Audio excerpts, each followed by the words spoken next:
everyone, and welcome back to Saltwater Stories. It's great to be here with you all again. Are you ready for another amazing trip beneath the waves? I hope so.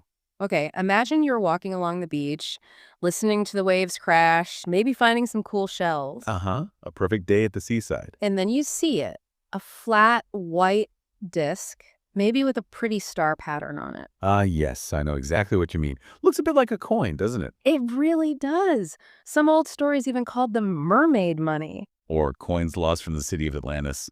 Fun legends. Super fun. But here's the incredible secret we're going to uncover today. Oh, what's that? That beautiful white coin you find on the beach, it's actually just the animal's ghost. Whoa. It's ghost. You mean like it's not the real living thing? Exactly. The real living creature is way different and honestly way cooler. Okay, I'm intrigued. So we're going on an exploration then. We absolutely are. We're going to find out the true story behind this amazing ocean dweller, this living coin, Yeah. the sand dollar. All right, let's do it. Where do we start with this mysterious creature? Well, first, let's figure out who its family is. It's not really a coin, and it's not exactly a shell. Right. Scientifically, sand dollars belong to a really cool group of sea animals. They're part of the spiny skin club. Ooh, spiny skin, like hedgehogs. Exactly. The fancy name is echinodermata, which actually means hedgehog skin in Greek. It's a super old ocean family. Wow. And who else is in this club? Think about starfish, Yeah. sea stars and sea cucumbers. And importantly for us today, sea urchins. Sea urchins around spiky balls. Uh-huh. Those guys. And here's a secret code for almost everyone in this family. The number 5. 5. Like 5 arms on a starfish. You got it. It's called pentameral symmetry. Instead of having a left and a right side like us, they're sort of built around the number 5. Look at that pattern on the sand dollar again. Oh, yeah. The flower or star shape usually has 5 petals or points. Precisely. That 5-part plan is key. And here's the big reveal about the sand dollar's identity. Okay, I'm ready. It's actually a type of sea urchin. No way. A flat sea urchin. But urchins are usually round and super spiky. Well, yeah, think of it like this. Millions and millions of years ago, some round, spiky sea urchins started living on sandy seafloors. Okay. But wouldn't they just roll away with the waves? Totally. A round ball on moving sand. Not a good plan. So they had to adapt. It was like the great flattening. The great flattening. I love it. Over loads of time, they evolved to become these flat discs. This shape is much better for living on sand where currents are strong. They became flat, burrowing sea urchins. That makes so much sense. So they wouldn't get rolled around. Exactly. And they changed their spines, too. Instead of long, sharp ones for defense on rocks. Thousands and thousands of tiny, short, fuzzy spines, like a velvet carpet all over them. A velvet carpet. So let's talk about that ghost we find on the beach, the white disc. Right. That's called a test. It's the skeleton left behind after the sand dollar well isn't living anymore. And why is it white and smooth? The sun bleaches it white, and the waves and sand rub off all those tiny, fuzzy spines, so it looks kind of bald. Bald. Okay, so what does the living sand dollar look like? The one with the velvet carpet. Oh, it's totally different. It's usually a dark color, like deep gray or purple, sometimes even a bit reddish-brown. Wow. Not white at all. Nope. And it's covered in that dense layer of tiny, moving spines. If you could gently touch a living one, which we'll talk more about later, it would feel fuzzy. Fuzzy, like a little sea cookie. Huh. Exactly, a fuzzy sea cookie. And that famous 5-petal pattern, Yeah. it's actually hidden. It's underneath that fuzzy coat of spines. You only see it clearly on the ghost skeleton. So the skeleton isn't like a shell on the outside. Good question. It's actually an endoskeleton. Yeah. Endo means inside. So it's more like our skeletons. It's a hard structure just under a thin layer of skin. Cool. An inside skeleton, just like us. Okay, so we know it's a flat, fuzzy sea urchin relative, but how does this little spaceship move around? It doesn't have legs. Right. No legs, no fins. But remember those thousands of tiny spines. The fuzzy velvet carpet. That's the key. They don't use tube feet for walking like sea stars do. They use the spines. How? Do they just wiggle them randomly? Oh no, it's super coordinated. Tiny little muscles at the bottom of each spine make them tilt and move together. Imagine a huge crowd of people passing someone over their heads. Like a crowd surfer. Exactly. The spines work together like all those hands, pushing the sand dollar smoothly along the seafloor. It kind of glides. Wow. A crowd surfing sea cookie. That's amazing. And do they use the spines for anything else? They sure do. It's also how they hide. They use the spines to burrow down into the sand. Ah, for safety. Or maybe to hide from waves? Both. If they sense danger or the water gets too rough, they tilt their front edge down and start this little shimmy motion. A shimmy, like a little dance. Sort of. The spines wiggle and push the sand grains out of the way, letting the sand dollars slowly sink down. How slow is slow? Pretty slow. It can take about 10 minutes for them to get totally buried under the sand. But then they're nice and safe. 10 minutes. That takes patience. Okay, movement checked. How about breathing? You said that flower pattern was important? Yes, the petaloid. Yeah. That 5-petal shape on their back. It's beautiful, but it's actually their breathing system. How does a pattern help them breathe? Well, the pattern is made up of tons of tiny, tiny holes called pores. Okay, little holes. And sticking out of these pores are special tube feet. Now, these aren't the walking kind of tube feet like sea stars have. No. What do they do then? They're purely for breathing. They act like tiny gills. Gills, like on a fish, but they're feet. Well, they're part of the same system as walking tube feet in other echinoderms, but these ones are super thin and feathery. Think of the whole back of the sand dollar, that petaloid area, as one big, flat, feathery lung. A feathery lung made of feet. That's wild. It is. These special feet pull oxygen straight out of the seawater, allowing the sand dollar to breathe even when it's partly buried. Super clever adaptation. Okay, moving, breathing. Yeah. What about eating? They don't have hands or eyes. How do they even find food? Good question. They're mainly omnivores and detritivores. Fancy words, right? Uh-huh. What do they mean? It basically means they eat tiny bits of everything. Detritus is like microscopic seafloor snow, tiny leftover bits of plants and animals, little algae, tiny drifting creatures called plankton, stuff that settles on the bottom. Seafloor snow. Okay, so how do they catch this snow?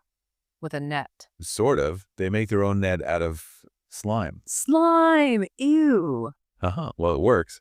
They ooze out a thin layer of sticky mucus all over their bottom surface, and the tiny food particles just get stuck to it, like flypaper. Sticky slime flypaper, got it. But then how does the food get from like the edge of the sand dollar all the way to its mouth in the middle? Another amazing trick. They have something even tinier than their spines working for them. Microscopic hairs called cilia. Cilia, like tiny whips. Exactly. And these cilia cover their underside. They all beat together in perfect timing like a wave. Okay. And this wave acts like a miniature conveyor belt. It pushes the mucus with all the trapped food stuck in it towards the center. A conveyor belt made of tiny hairs. That's incredible. Isn't it? The conveyor belt delivers the food into 5 special pathways underneath. Let me guess. 5 pathways. Because of the number 5 rule. You got it. 5 star-shaped food grooves. And these grooves lead right to the mouth, which is smack dab in the center on the bottom. Wow. Okay, so food arrives at the mouth. But wait, remember those legends about the coins? I heard another one. Oh, which one? That if you break open a dead sand dollar, 5 little white things fall out that look like doves. Doves of peace. Ah, yes, the doves. That's a very famous legend. Is it true? Are there tiny birds inside? No birds. Yeah. But the truth is, maybe even cooler. Those 5 little doves, they are actually the sand dollar's teeth. Teeth, shaped like doves. Well, they do look a bit like tiny stylized doves when they're separated. They're 5 hard white parts that fit together to make the sand dollar's jaw. It has a jaw inside the skeleton. Yes, a really complex one called Aristotle's lantern. Aristotle, like the old philosopher guy. The very same. He was one of the first people to describe this amazing 5-part jaw structure in sea urchins, and he thought it looked like an old-fashioned lantern. The name stuck. Aristotle's lantern. Wow. So these 5 dove-shaped teeth are part of a lantern? Exactly. The lantern is like a powerful little grinding mill inside the sand dollar. The 5 doves are the hard, pointy bits that do the chewing. Why does it need such a strong grinding mill if it's just eating soft seafloor snow and slime? Because that seafloor snow is mixed with lots of other stuff. Tiny bits of sand, broken shell pieces, maybe even hard little shells from microscopic algae. It's gritty.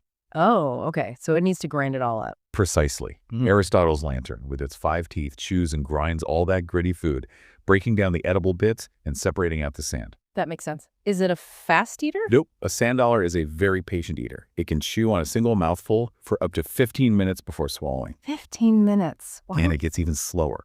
Once it swallows, it can take up to 2 whole days to digest that food. 2 days. They really take their time. They have to. The food they eat isn't super nutritious, so they need to get every little bit of goodness out of it.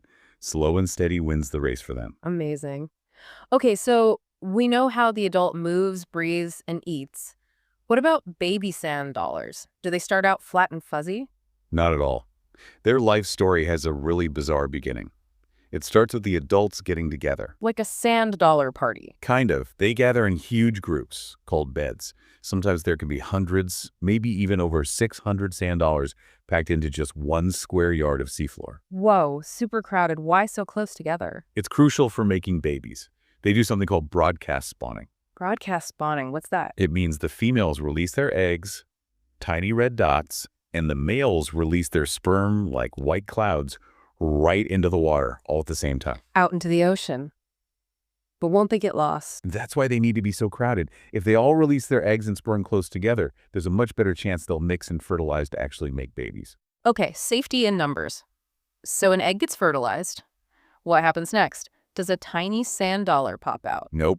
This is where it gets really weird. Yeah. The baby sand dollar, called a pluteus larva, looks absolutely nothing like his parents. Nothing like them. What does it look like? Imagine a teeny tiny, almost see-through, microscopic spaceship. It has like 8 arms sticking out and it just drifts in the water. An 8-armed spaceship, baby. Seriously. Seriously. It's planktonic, which means it's a drifter. It just floats around in the ocean currents for weeks, sometimes even longer. Floating around? That sounds dangerous. Wouldn't little fish try to eat it? Absolutely. It's a very dangerous time for the larva. They're tiny snacks for lots of predators. Yeah. But they have a secret weapon, a sci-fi superpower. Ooh, a superpower. What is it? Can they zap predators? Even weirder. When the larva senses danger, get this, it can actually smell fish mucus in the water. Ew, fish slime. Okay, it smells danger. Then what? It hits the panic button, and it clones itself. It clones itself, like makes a copy. Yeah. Instantly. Yep. Asexual reproduction.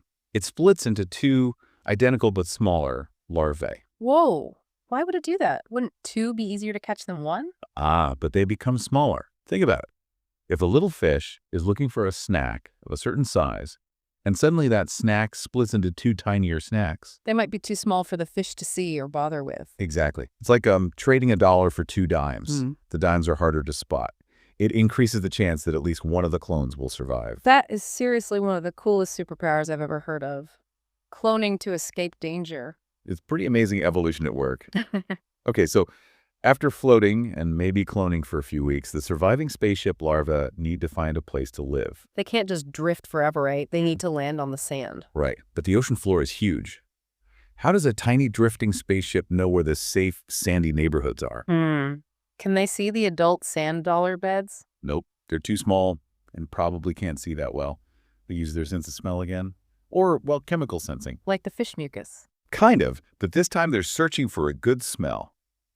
The adult sand dollars, living happily in their crowded beds, release a special chemical signal, like a perfume, into the water. It's called the settling cue. A settling cue, like a sign that says, safe place to land here. Exactly.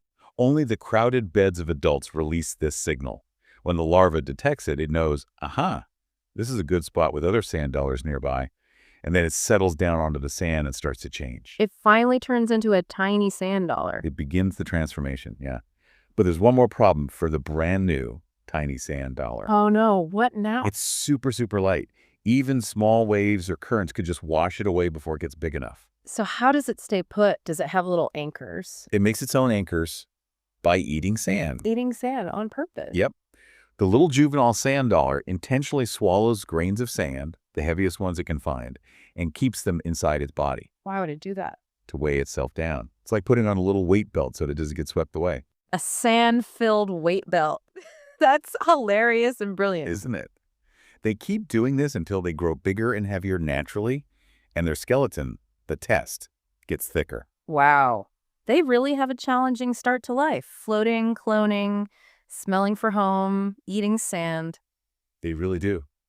But all these amazing adaptations lead them to their really important job in the ocean, a job most people never even think about. A job? What kind of job can a sand dollar have? They are ecosystem engineers. Engineer, like they build bridges or something. Not bridges. They engineer the environment itself. Yeah. They're also called bioturbators. Biostir haters. What was that? Bioturbators means living stirrers. Living stirs. What do they stir? The sand.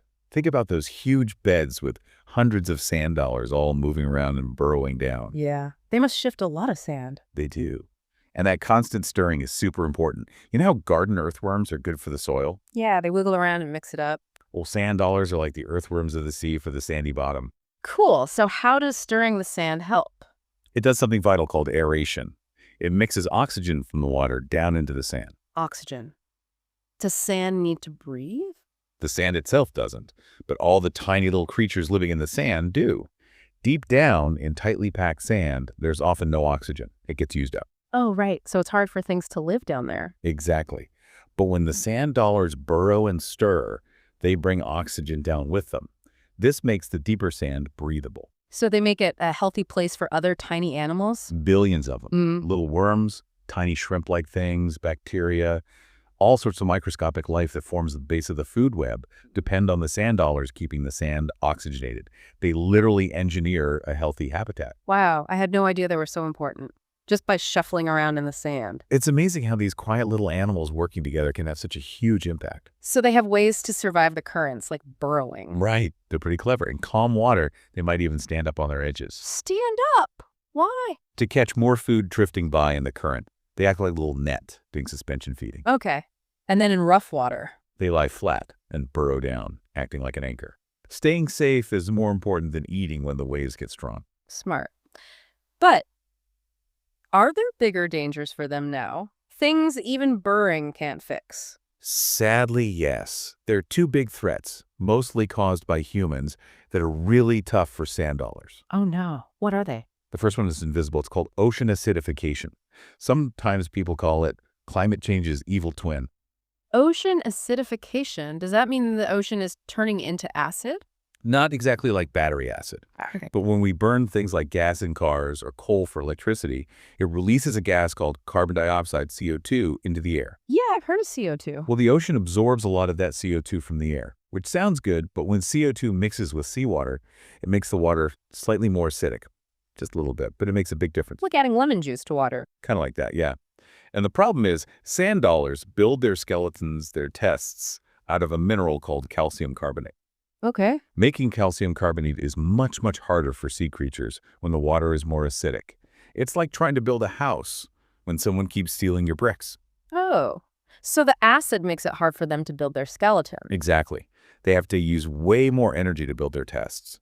And the tests they do build are often thinner, weaker, and more fragile. This affects the tiny larvae trying to grow, and the adults too. That sounds really bad for them, being weak and fragile in the ocean. It makes them much easier to damage or get eaten. Yeah. It's a huge problem for them, and for lots of other shell-building sea creatures too. Okay, that's one threat. What's the other one? The other one is more direct. It's habitat destruction, especially from a type of fishing called bottom trawling. Bottom trawling. What's that? It's when large fishing boats drag huge, heavy nets along the bottom of the ocean to catch fish that live there. Sometimes these nets have heavy chains or rollers too. Dragging nets on the bottom.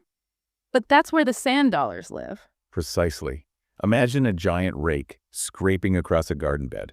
That's kind of what bottom trawling does to the seafloor. Oh no, it must scrape up the sand dollar beds. Completely. A single pass of the trawl net can destroy an entire community, killing the sand dollars and wrecking the very habitat they engineered.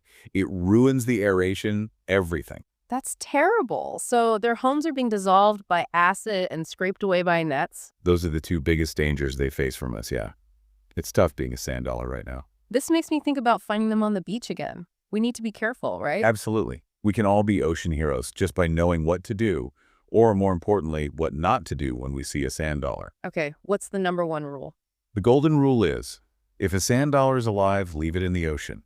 Never take a living one home. Why not? Can't they live out of water for a little bit? Only for a few minutes, sadly. They need the seawater to breathe through those special feet. Taking them out of the water is like, well, holding our heads underwater. They can't survive. Okay, definitely leave living ones alone. But how can you tell for sure if it's alive or if it's just the ghost skeleton? Great question. There are 4 easy checks you can do. 4 checks. Okay, what's number 1? Color. Is it dark? Like gray, purple, brownish. If it's dark, it's probably alive. Or the saying, if it's gray, let it stay. If it's gray, let it stay. Got it. What if it's white? If it's completely white, smooth, and kind of bald looking, then it's just the test, the skeleton. That's okay to collect carefully. Okay, color check. What's number 2? Texture. Gently touch the surface. Does it feel fuzzy? like velvet. Because of the tiny spines? Exactly. If it feels fuzzy, those spines are still there, which means it's alive. You might even see the spines moving ever so slightly. Fuzzy means alive. Check 2. Number 3. This one is the ultimate test. The stain. Stain. What's stain? If you gently pick up a dark, fuzzy sand dollar, it might leave a harmless yellowish or reddish stain on your fingers. A stain? Is it bleeding? No, it's not blood. It's a natural pigment, a coloring, called a kinochrome, that they release when they feel bothered. If you see that stain, it's a 100% certain sign that the sand dollar is alive. Wow. A yellow stain means definitely alive. Definitely. Put it back in the water gently right away. Okay. Color, fuzziness, stain. What's the 4th check? The law. In many places, it's actually illegal to collect any living sea creatures, including sand dollars. So even besides being the kind thing to do, leaving them be is often the law. Good point. So check the color, feel for fuzz, look for a stain, and remember the law. And if it's white and bald, it's okay. If it's white, smooth, and bald, then you found a beautiful natural treasure, the intricate skeleton. And that's perfectly fine to keep as a memory of the beach. Phew. That was an amazing journey into the life of the sand dollar. I thought it was just a pretty thing on the beach. Me too, before I learned about them. But there's so much more, aren't they? From flat sea urchins 2 fuzzy crowd surfers using tiny spines to move. and having that amazing flower pattern that's actually for breathing with special tube feet. Don't forget Aristotle's lantern, the 5 teeth that look like doves but are really a grinding machine. And maybe the craziest part, the spaceship baby that can clone itself when it gets scared. That was awesome. And finally, understanding their huge job as the earthworms of the sea, keeping the sand healthy for everyone else. It really shows how even small, quiet animals play a massive role in the ocean world. It really does. Thank you so much for sharing all this incredible sand dollar knowledge today. Thank you for exploring with me. It was fun. And thank you all for listening and joining our exploration. We hope you enjoyed learning about the secret life of the sand dollar as much as we did. Yeah, hope you had fun. Here's something to think about. We learned how sand dollars work together in big crowds to change their sandy world. How many other small, quiet creatures might be out there right now, working together in ways we can't even see, making a huge difference to our planet? That's a great thought. Lots to wonder about in the ocean. Definitely. Well, that's all for today's story. We'll see you next time on Saltwater Stories. Bye, everyone.